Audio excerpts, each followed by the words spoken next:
Hey, ladies and gentlemen, welcome back to the channel. As always, it is Nick here, back with your daily crypto content. And today we have some intense HBAR content. Reason why is because we are going to address a little bit of a FUD statement or a disappointing statement from Lehman himself, but we are also going to be talking about some interesting stuff. So, without further ado, I just want to ask if you guys are an HBAR yourself, comment down below why. And also, if you guys are enjoying the HBAR content lately, definitely smash that like button. So let's jump into it. So first and foremost, I just thought I would kind of spotlight this tweet from Barbarian himself.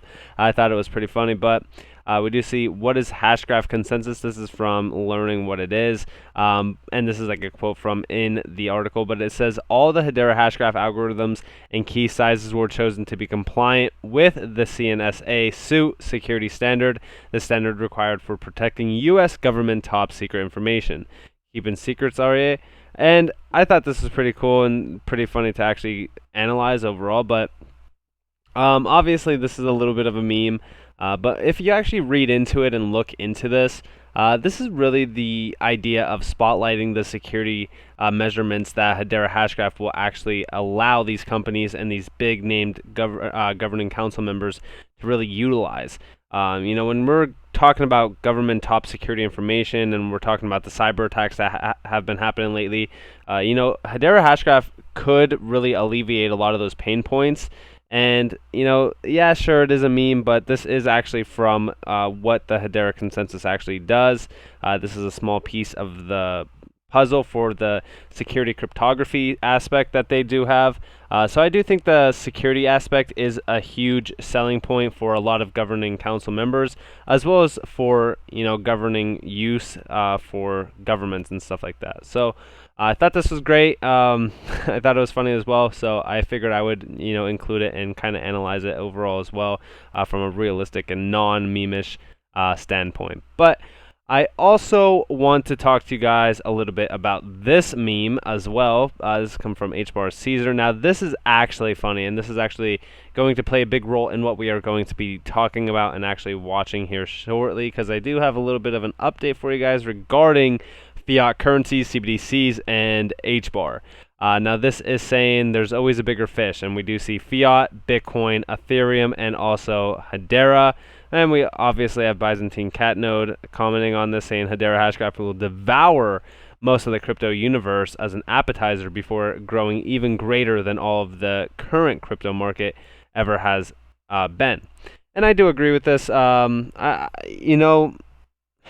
don't like to say, I don't like to spew hopium about HBAR, right?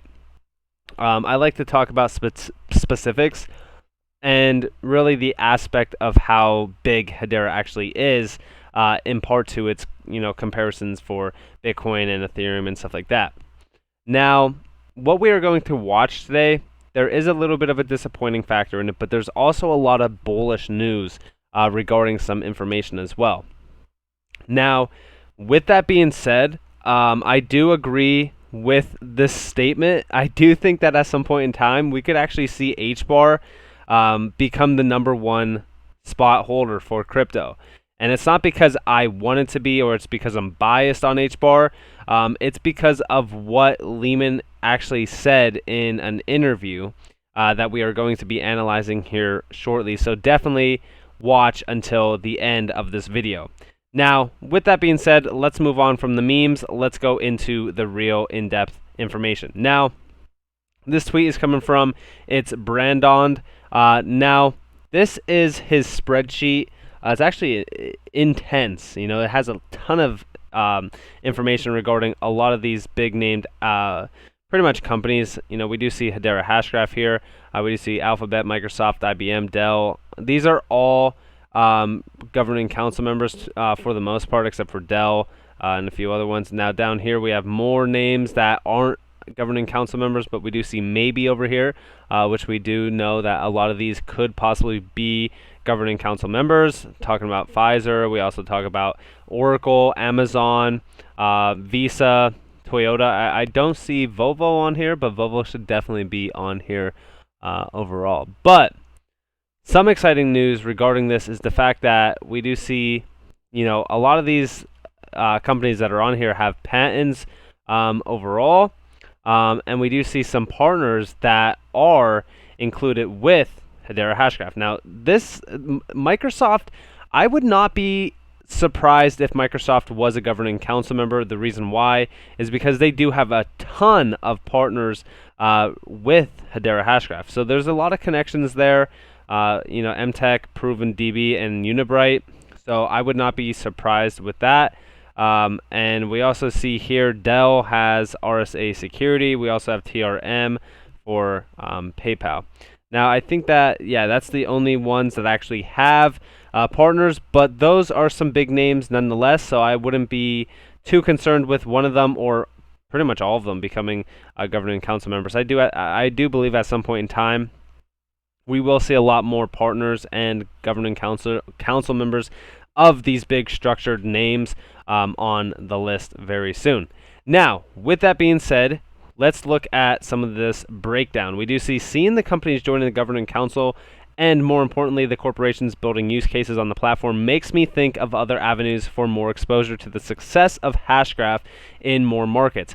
Obviously, the main return of investment for corporations will not be holding HBAR, but will be utilizing the technology to build better products than their competitors. I feel assembling a list of financial products, probably stocks at this point, is or in the same style as an ETF would be great. And I do agree with this. It's not the idea of holding HBAR. That's why when we even talk about Google and those big governing council members, they don't hold a lot of HBAR. They hold, I think, like 25K, a little bit over some of them, but they don't hold a lot at all. And a lot of people are wondering, well, why don't they hold more? Why don't they hold more if they value it? It's not the fact that they don't value it to hold more. It's the fact that they're going to skyrocket their ROI by utilizing the technology for scalability, for better products, for low-cost fees, for more settlement times, and all of that, right? So the value isn't in holding HBAR for them. The value in holding HBAR is for investors like me, you, everybody else that is a retail investor. So that is why these big corporations aren't going to be holding a significant amount of HBAR. Also, even Lehman themselves said that they are capped at what they could hold. This is due to the fact that they want it to be as decentralized as possible and as fair as possible for most GC members. Now, we do see here, the wave of success that Hashgraph brings will touch many shores. Why not have exposure to the impact of Hedera on multiple markets? So I built a Google sheet of the companies that will experience a major impact from Hashgraph directly or indirectly, and I've weighted it like an ETF using the live market data. I've also, in green, provided a paper account to illustrate the distribution of funds. The goal is to tread this like, I think he meant to treat it. So treat this like an actual ETF and see its performance. Of course, it would also hold HBAR in addition. I've also added, based on my research, probable additions to the GC highlighted in red to take a forward-thinking approach and see the bigger picture. Any feedback is welcomed. A fun project trying to see all avenues of exposure for Hashgraph enthusiasts. And I do think that this is great. Incredible content nonetheless, but we do see that there's a lot of names here in technology, aerospace, utilities, stuff like that, gaming, all of it, right? Now, me personally, I think that this is great to really kind of look into and analyze it, because I do think that at some point in time, a lot of these names will definitely be moving over to HBAR at some point in time. It's only a matter of time before we see massive market-wide adoption. Now, this has been what you guys have been waiting for. I know, I'm sorry for keeping you guys, I'm sorry, but listen. This is in regards to staking on Hedera Hashgraph. This is in regards to the entire roadmap. Now, this is about 4 or 5 minutes long. I'm not going to watch the entire thing, but we are going to analyze this. Kind of the key product milestones and what's on your roadmap at the moment. Yes. So our roadmap are some of the key features that we were talking about earlier. We have a pipeline of people that are saying they're going to be building on us, bringing a lot of TPS. So already we are the most used ledger. We're doing more transactions per second than any other ledger. Real transactions, not just tests. and really counting them as real transactions, not one transaction counting as multiple things. So if you do that three-way trade of coins, that's just one transaction. We are highly used, but we see an extremely high growth rate in that, which is important. I do not think that ledgers can fulfill their role in the world that they need to unless you have extreme speed. I also think that the future is going to be our council will grow and get to 39. We will have more nodes. We are going to see all of those things. I also think we're going to see that the people building on top of us, we have some people in all the areas we've talked about. So we're talked about identity. We've talked about proof of action, proving things like provenance, or that you showed an ad on your website, or that a coupon was sent. We've talked about tokenization, which I just think is going to revolutionize the world. This is the year that it started. I think it will be looked back on, but there's a lot more to go. We're just at the beginning of tokenizing the world and the fundamental changes it will make to the world. And so I see that as part of the future. I see Hedera as playing a critical role in all of these areas and more. There are things that we don't even know about. So IoT, that's always been on the future and continues to be one of those things that lots of people say will happen someday. Internet of Things. When every little electronic device in the world are all talking to each other and communicating with each other and maybe doing transactions with each other, which involves sending value back and forth, which means tokens and cryptocurrency. And maybe they're looking up shared data, which needs to be proved, which involves identity and involves shared data that we know that everyone's seeing the same thing. Well, these are all ledgers. So maybe IoT is going to be starting to be influenced by it, and smart cities and smart cars and those sorts of things. That's a little bit further in the future. There's been a bunch of questions in the chat. Are you ever going to have a node in space? Yeah, I think we probably will. I think we'll have nodes on the moon and Mars. And I think the moon colony will have its own network that interoperates with us, maybe a separate shard. Same thing for the Mars base. These are the things that you can see coming in the future. Yeah. So I think that's very futuristic, but now like breaking it down a little bit more on your current roadmap. So looking at Q4 2021 on your website, there is something called stacking rewards. Contribution to network security is incentivized. What's the stacking rewards at HBAR all about? Sure. So that may be Q4. It may be later. This is talking about having people be able to stake coins, and you get rewards for that. So I already watched this. He doesn't really know any. They don't know the reward percentages or anything like that. The big key component from here that I got is the idea that we don't know when staking is actually going to be released. They said maybe Q4, maybe not. That concerns me. I really want staking to actually happen very soon. I think it is a big piece of the puzzle. But a few other notes that he mentioned is real transactions. I'm happy that he really kind of took the initiative and focused on that as well and really mentioned that. Another thing is the extreme speeds for DLTs for them to actually be utilized. Hedera Hashgraph has the highest grade speed currently. And he also said more council members that are going to be happening this year.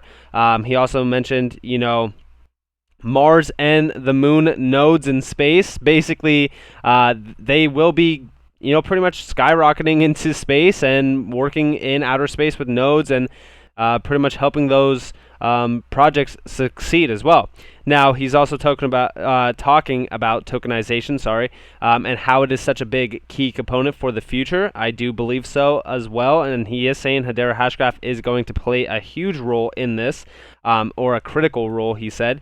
And then he also said, at some point in time, we could definitely see a lot more utility being unlocked for Hedera Hashgraph just by, the aspects of the speeds and the statistics of Hedera. And I just love this interview, but there is a few things to also note, and I'm going to note those for you guys, and that's the idea that staking may or may not be happening this year, so we really got to analyze that and really see what happens with that. I'm very hopeful for it to happen this year, but it's not looking too good on that, just to give you guys an insight on that. But nonetheless, I hope that you guys enjoyed this video. I'm sorry for you guys waiting till the last minute, but hey, it is what it is. Thank you guys for watching all the way through. I do appreciate it greatly. If you guys do want more free content, you guys can follow me on Twitter at NCashOfficial. You guys could also join the free Discord down in the description below. If you guys did enjoy this video, definitely leave a like, subscribe, turn notifications on.